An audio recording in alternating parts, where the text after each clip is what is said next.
I'm Eric L. Donovan, the Mindset Disruption Strategist. Let's talk about the number one obstacle limiting generational wealth in 2022.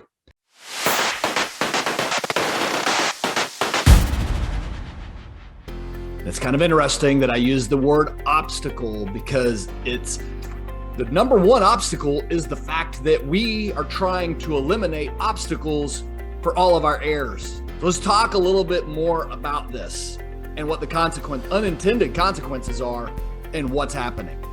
So what is generational wealth? Well, at its core, generational wealth is this idea that I struggle and I work through my life and build up wealth that I can leave to my heirs to, give them a leg up, to make them better off than I am. And more than likely, probably to limit some of the obstacles that they're going to have to face. But we really need to be careful about this because obstacles actually shape who we are. Obstacles are part of how we build our generational wealth. So let's look at this idea, right? So I've got a picture of a Tesla up here. Great car, right? If you we're looking at your kids and you're like, hey, I'm going to buy you a Tesla. And in one sense, it's like, what a great blessing, right? How would they ever get a car that nice at a young age and be able to drive it around? I see parents do this all the time. Teslas, BMWs, Porsches, nice cars that are bought for kids. But the challenge is when you give them a nice car like that, what do you set their expectations on? When they get out on their own, if they're still not supported by you, what's their expectation behind what type of car they should be driving? I mean, could they drive a Honda? Could they drive a used car? I mean, they've set their expectation at this level. Is this the best car they're ever going to drive in their life? Do they have any ambition to try and do any better? And the challenge that we find that we have to be careful of is when we give something to our heirs in the form of generational wealth, in the form of anything, we will take something away. And what are we taking away? And what might it mean to them? And come back to what are the unintended consequences? In James 1:2-4, it's said really well. It says, "Consider it all joy, my brethren, when you encounter various trials, knowing that the testing of your faith produces endurance. And let endurance have its perfect result so that you may be perfect and complete, lacking in nothing." See, there is a joy in trials. So when we think of generational wealth and we're like, hey, I'm trying to eliminate the trials, I'm trying to eliminate the obstacles, what we're actually taking away unintentionally is the growth. Have you ever really stopped to think about that? Have you thought about what we might be taking away from our children, from our grandchildren, when at the time, what we're trying to do is bless them, right? This is done 100% out of love. I definitely understand where the heart of it comes. But what I find too many times is we don't think down the road of what it might mean, what the consequences might be, what the ultimate sacrifice for their future we may be making and thinking we're eliminating something. My favorite example of this to really think about it is to think about the caterpillar, right? A caterpillar starts out in this really ugly form. And then they go into the chrysalis. And this is where the transformation takes place, right? It's in the position of going from this ugly caterpillar into nature's natural process of this chrysalis that becomes the butterfly.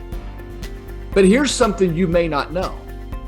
Did you know if you found a chrysalis that was about to open up and you cut it open and made it easier, eliminated the obstacle of the butterfly having to break out, you actually end up killing the butterfly?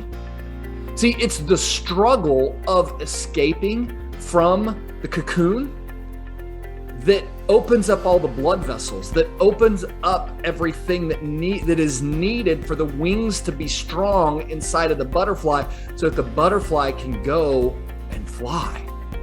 so that the butterfly can become the beautiful creation it was created to be.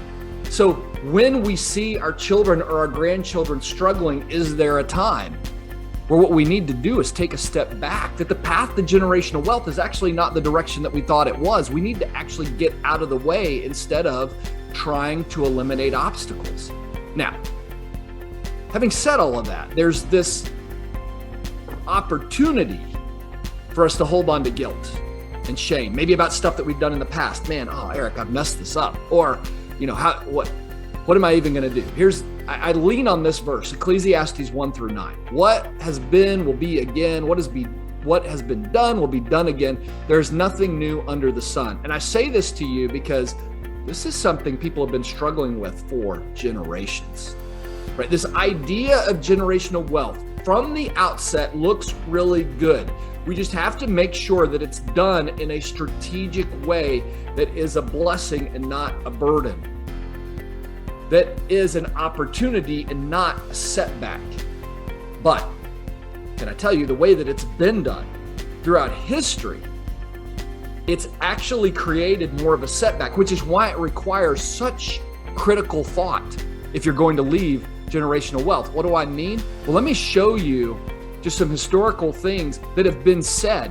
This is a proverb in the US. It says shirt sleeves to shirt sleeves in 3 generations. You may say, well, Eric, I don't know exactly what that means. Well, rice paddies to rice paddies in 3 generations is a Japanese proverb.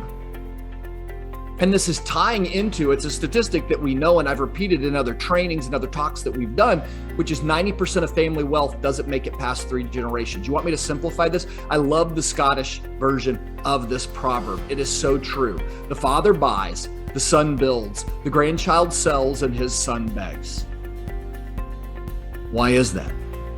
Well, the father buys and he has obstacles that are in his way. His children see the obstacles that are happening. So his son sees those obstacles and begins to create paths and patterns to get around them. He creates paths and patterns to overcome those obstacles, but because he saw them, he's actively attacking them. He's actively going into those obstacles. But the grandchild, the son eliminated all the obstacles for the grandchild. And so the grandchild is left without obstacles and ends up selling this business that the father bought and the son built, and his son begs because everything was so eliminated that they were not taught how to go through the struggle, how to deal with it. And so as parents who desire generational wealth, how do we create a path to let the obstacles stay? And here's the other challenge I'm going to show you. There are millions of dollars that are made each year selling you financial solutions that have no regard for the long-term impact on the family. None. They're not. The financial solutions are not thinking anything about the obstacles they're eliminating for their kids. They're simply great tax or great estate planning solutions. I know this is a great tax strategy. Wonderful. But what's this going to do to my kids? What are the unintended consequences that might pop up from me making one of the choices of one of these products or solutions? Is it mistrust inside the family? Is it addiction? We've seen lack of common mission inside of families. For families of faith, a loss of faith because the faith is more in the money than it is in the actual creator. Lack of communication because money becomes the element of communication. Divorce. For heirs who are completely unprepared, or even simple lack of motivation for what happens. And I know if you're sitting here right now, you're like, Eric, this is none of what I want. I understand. That's why the number one obstacle keeping you from building generational wealth is your ability to leave obstacles in the way of your children and grandchildren. Not to bail them out. To let them face the consequences of the things that they do. Face the consequences of their path. Make their own choices. And partner with them to bless them where you need to. But not to get in the way that they don't have the opportunity to learn the lesson. So if you truly want to build generational wealth, the way to do it is to let your kids struggle. And I know that's hard. As a father, that's hard for me. But it's one of those things where I've looked at play the movie down the road, that if I eliminate this current obstacle, if I take things away, what will they be missing out on? And what blessing do I want them to receive? And that is worth thinking about when you're building generational wealth. God bless you. Have a great day.